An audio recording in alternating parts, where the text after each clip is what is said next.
What are your best tips to prepare for interviews? Okay, so you might be expecting like a 5-second answer that's just gonna solve all your problems and you're gonna be like an expert interviewer that can land any job and get into any competitive graduate program after just listening to this for 5 seconds. Based on my tone, you should probably understand that that's absolutely not possible. So this video is going to be a little bit longer. Also, looking at it, I can see that I only have like 60 seconds total, 30 of which I just wasted telling you that. So I guess I only have 20 seconds to answer this question. So my 20-second answer is, it depends.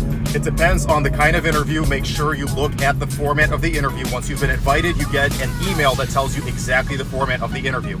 Once you have the format, whether it's individual, group, MMI, group activity of some sort, or writing sample, or any combination, research how to do those the best and look at my videos. Okay, sweet. I figured out how to add some more time to this video, hopefully.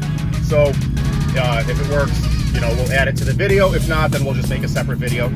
So since I've got a 10-minute drive home, I can actually give you a pretty comprehensive answer on my best tips to prepare for interviews for PA school, medical school, whatever it may be. These are pretty general tips. Obviously, I got into PA school, not medical school, so take that for what you will. But I think overall principles of interviewing are applicable to any kind of interview you do, whether it's for a job, different kinds of schools, college, whatever it may be. But my personal experience is in PA school interviews, obviously, so that's where I'm going to go with this. So, 4 different formats of interviews. The first one being the simplest, the most classic one, which is the individual interview. Individual interview means there's one of you and 1, 2, sometimes maybe more than 2, but usually 1 or 2 faculty members, either a professor from the college or from that program, or both. And they're going to be looking over your application. They're going to have your CASPA or whatever application, PDF format printed out. They've probably spent at least a few times just kind of like poking through it, seeing if anything sticks out, anything's interesting, special, inconsistent, anything that they just really want to ask you about. So they're kind of prepared. They've really studied your application and they're prepared to ask you some things, and they really just wanted to get to know who you are, fill in those knowledge gaps that they have about you, see what your personality's like, maybe even test you a little bit, see if you're going to be negative or blame someone for your mistakes, things that may have gone wrong, see if you're positive, see if you're empathetic, just test you as a human being, see who you are, and if you should be a medical provider, and if you're somebody that their program would be proud of. So, individual interview, the best tips for that is, number 1, know your application backwards and forwards. Every single thing you wrote about, be ready to talk about at length and give examples.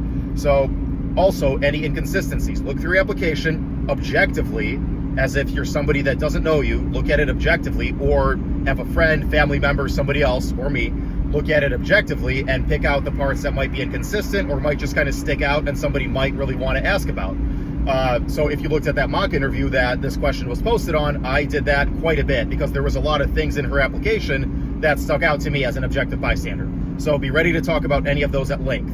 What you do not want to happen is somebody asks you about something in your application and you freeze up and you go, wait, that was in there? Which is exactly what happened in that mock interview, and that was not a good look. That was a bad look. So if you look at that mock interview and you see that happen, you get kind of not a good feeling about it, because you're like, dude, you wrote about this. You should know what the heck you were talking about, right? So definitely know your application backwards and forwards. That's 1. 2, look up just common interview questions, particularly common PA school interview questions, and just practice, practice, practice. Practice, practice, practice, practice. Practice with a friend, practice by doing a mock interview with somebody like me, practice just by yourself in a room with a notebook and full of questions like I did for hours and hours before my interviews. Just basically practice verbalizing things. There's a big difference between reading things and thinking about them and actually like physically mouthing the words and getting the ideas from your brain to your mouth and out into the air. There's a big difference, so you have to practice. If you do practice, you appear much more confident because you are. What is confidence? It's just knowing that you're going to do a good job. How do you know you're going to do a good job? By doing things over and over again, knowing that you can consistently repeat good results. So practice and do those things. That's the individual interview tips. MMIs are very different. MMIs are very different. So individual interviews are all about getting to know you as a person, how you interact, how you are just one-on-one as a human being. Like, how would you be to go grab a beer with, or a coffee, whatever you drink, right? So it's like, how are you as a human being? Would I want to be your friend, kind of, is what individual is. MMI is how do you perform and how well do you follow instructions. there is a legitimate MMI format that you need to follow. And usually it's the thinking out loud method. So you're usually presented with like a scenario or a what would you do kind of a deal. And for those, it's thinking out loud. There's 4 steps. 1, you repeat the question, or at least repeat some aspect of the question, showing that you understand it. 2, gather information if necessary. This is not an absolute required step, but if necessary, if there's something that you should further clarify or that would help you get a better, more comprehensive response, if you knew like a little bit more information, ask the interviewer. If they don't know or if they're not allowed to tell you, they'll tell you that. But ask the interviewer if there is something that you really want to know. That'll help you make a better response. That's 2.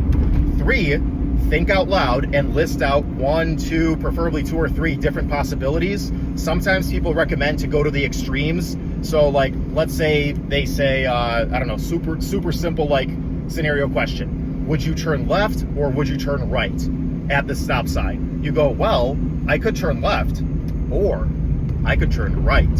And the benefits of turning left would be this, but also the detriments of turning left would be this. And the benefits of turning right would be this. And also turning right could possibly land me in a bad situation or land the patient in a bad situation because of this. So I'm actually going to choose to go down the middle, and here's my reasoning why. Okay? Stupid example, right? But that's thinking out loud, presenting a couple of scenarios, a couple of different things that you could do, and then choosing one and explaining why. Okay, so that's thinking out loud. That's for scenario questions in any kind of format, but particularly MMIs, because it wants to be organized. MMIs are more of like a monologue. It's not more of a conversation. It might get conversational, but it's designed to be more of like, you get the question, you answer it, the end. Not really much for the interviewer to do except for judge you harshly, sometimes. So that's MMIs. Also, MMIs might be more getting to know you questions, or even like some silly questions like, I don't know, what's your favorite fruit? What's your favorite color? Tell me about a time when you struggled. Tell me about a time when you had a difficult patient. Tell me about a time when you freaking pooped your pants when you were 2. I don't know. But just random stuff, and be prepared for random stuff. So that's MMIs. Obviously, I can go into way more detail, but I don't have time. So that's MMIs. 3, group activities, which are, I can't imagine doing this over Zoom like they're doing nowadays because mine was in person. But group activities might be something similar to an MMI. It might be a scenario.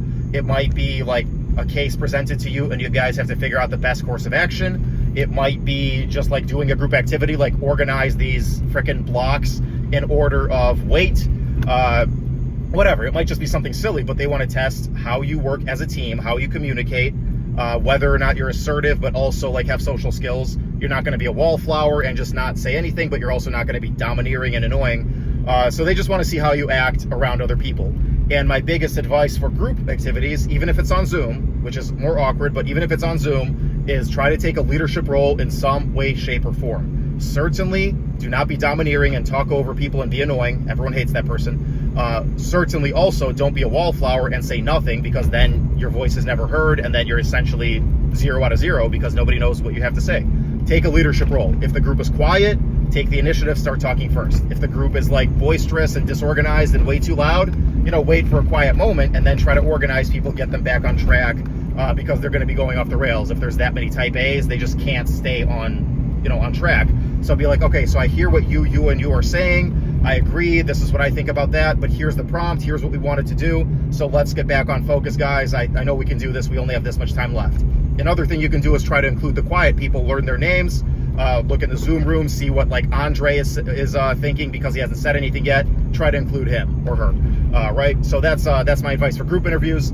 For the writing sample, it's a lot simpler and less pressure than you really think it is. It's essentially like preparing for the individual interview and or the MMI, but in writing form. So do the same thing, get a list of questions, possible MMI and individual questions that you might get, and just practice writing. Give yourself a 10-minute, 5-minute, 20-minute, what do you call it, like time limit. Set your iPhone calendar or start your iPhone timer. If you have an Android, this video is not for you. Joking, I love everybody, but Androids are weird. Those green bubbles drive me crazy. But anyway, so set a timer and just practice writing an essay on one of those topics, and just do that as many times as you have time for until your interview. I hope this helps.